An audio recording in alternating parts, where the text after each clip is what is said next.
Guys welcome to my channel rising Sutapa ব্লগে। তো আজকে এইদিকে মৌসুমটা তোমাদের দেখাচ্ছি, বাইরে বৃষ্টি হচ্ছে এদিকে। তো এখন পুনের ওয়েদার এরকমই চলছে, পুনেতে এখন রেড অ্যালার্ট জারি করেছে বৃষ্টির কারণে। তো আজকে আমি বাজারে গেছিলাম একটু বৃষ্টি কমলে, তো বাজারে গিয়ে দেখি ভালো ট্যাংরা মাছ পেয়েছি, তো সেটাকে নিয়ে এসেছি বাজার থেকে। তো এখন সেটাকেই রান্না করব, চলো সেই রান্নাটা তোমাদের সাথে শেয়ার করি। তো এই যে আমি বাজার থেকে ট্যাংরা মাছ নিয়ে এসেছি, তো এটাকে এখন ধুয়ে পরিষ্কার করে নেব।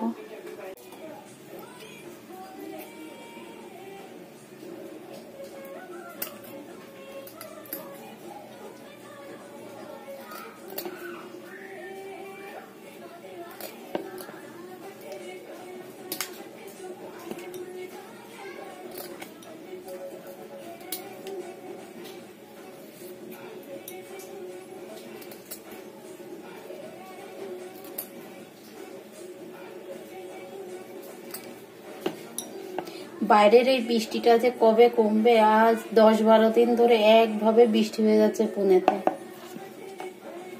আর তোমাদের ওখানে বৃষ্টি হচ্ছে কিনা সেটা আমাকে কমেন্টে নিশ্চয়ই জানিও বন্ধুরা। আমার মাছটা ধোয়া হয়ে গেছে, এবারে মাছে লবণ হলুদ মাখিয়ে নেব।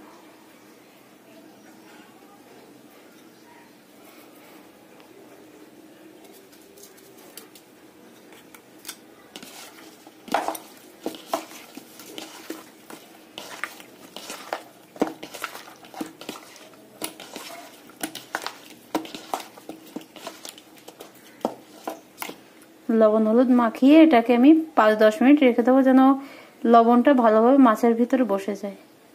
আমি মাছের ঝোলের জন্য আলু আর পটল কেটে নেব। আর হ্যাঁ, আজকে আমি সিম্পল ঘরোয়া ভাবে ফোড়ন, শুধু জিরে ফোড়ন আর লঙ্কা ফোড়ন দিয়ে প্লেন মাছের ঝোল করবো। এটা শরীরের জন্য যেমন হেলদি তেমনই ভালো খাওয়া। এতে না কোনো গ্যাসের অসুবিধা হবে, না কোনো অন্য অসুবিধা হবে। যাদের গ্যাসের সমস্যা আছে তারা এইভাবে পাতলা ঝোল করে খেয়ে দেখতে পারো। তুমি আলুগুলোকে পাতলা পাতলা করে কেটে নেবো।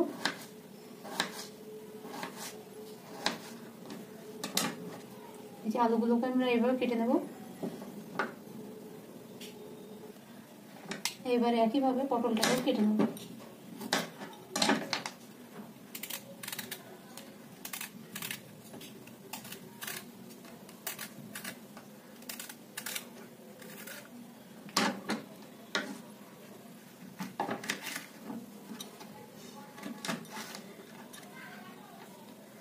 কড়াইটা গরম হয়ে গেছে, এবার এর মধ্যে তেল দিয়ে দেবো, সর্ষের তেল।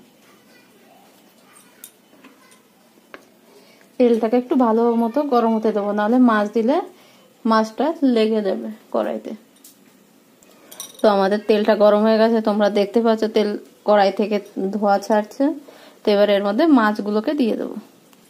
আর হ্যাঁ বন্ধুরা, ট্যাংরা মাছ ভাজার সময় অবশ্যই খেয়াল রাখবে যে মাছটা ছাড়ার সাথে সাথে কিছু দিয়ে ঢাকা দিয়ে দেবে, নাহলে তেলটা অনেক ছিটকাবে।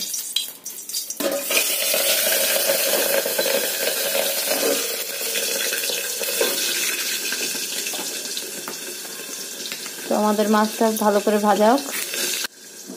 তো আমাদের মাছের এক সাইড ভালো করে ভাজা হয়ে গেছে, ঢাকনাটা উল্টে দেখবো। তো আমাদের এক সাইড মাছের ভালো মতো ভাজা হয়ে গেছে, মাছটাকে উল্টে দেবো আমরা।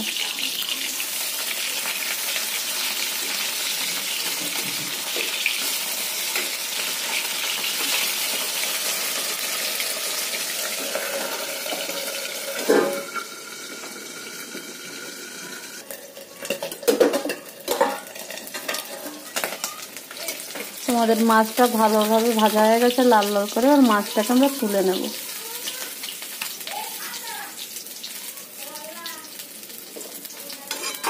এরপর একে একে বাকি মাছগুলো আমরা ভেজে নেব। আমাদের মাছগুলো সব ভাজা হয়ে গেছে, এবার কড়াইয়ের মধ্যে গোটা জিরে ফোড়ন দিয়ে নেব।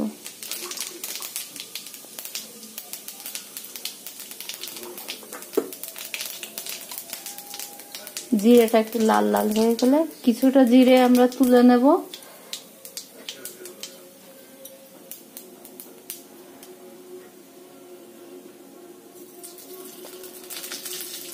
আমাদের জিরে লাল লাল হয়ে গেছে।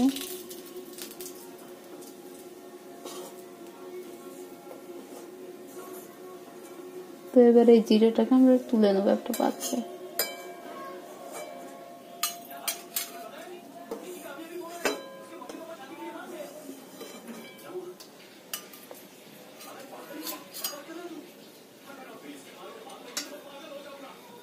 এবার এই তেলের মধ্যে লঙ্কাও একটু ভেজে নেব আমরা।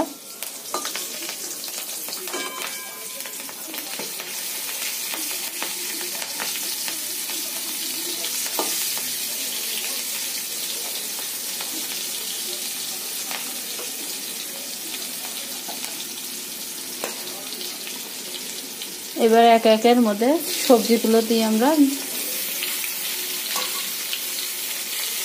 আলু পটলটাকে ভালো মতো লবণ হলুদ দিয়ে লাল লাল করে ভেজে নিতে হবে।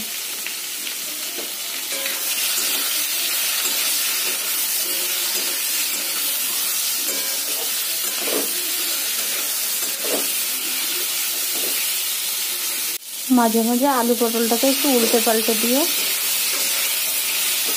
না হলে এটা এক সাইডেই ভাজা হতে থাকবে। আলু পটলটা আমাদের ভালোভাবে ভাজা হয়ে গেছে লাল লাল করে। এবার এর মধ্যে পরিমাণ মতো জল দিয়ে দেব।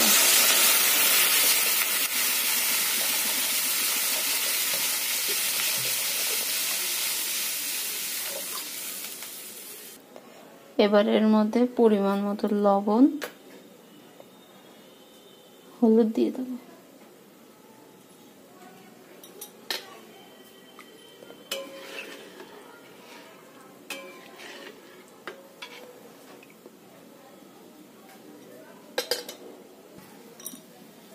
তো আমাদের ঝোলটা ফুটে উঠেছে। এবার এর মধ্যে আমরা একে একে মাছগুলোকে দিয়ে দেবো।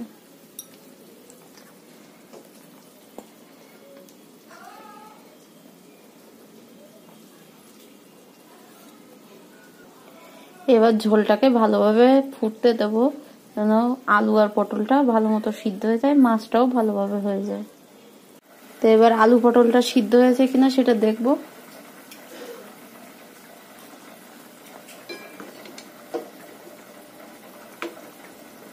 তো আমাদের আলু পটল সিদ্ধ হয়ে গেছে। কিছু আলু এর সাথে ম্যাশ করে দেবো,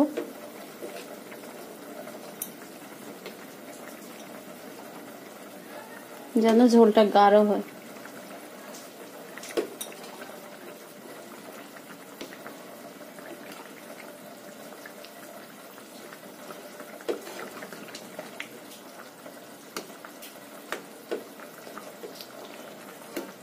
তো এটাকে আর কিছুক্ষণ সময় একটু ফুটতে দেবো, ঝোলটা একটু গাঢ় হয়ে যাক, তারপরে এটাকে নামিয়ে নেব।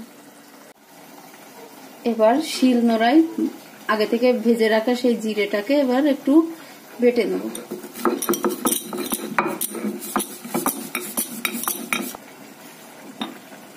এবার ভাজা জিরেটাকে আমরা তুলে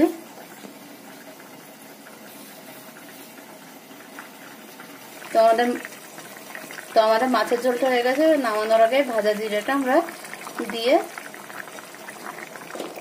একটু ফুটিয়ে নামিয়ে দেবো মাছের ঝোলটাকে। রেডি হয়ে গেছে, এবার নামিয়ে নেবো পাত্রে। আর হ্যাঁ বন্ধুরা, তোমরা অবশ্যই এই রেসিপিটা ট্রাই করে দেখো আর আমাকে কমেন্টে অবশ্যই জানিও কেমন লাগলো তোমাদের।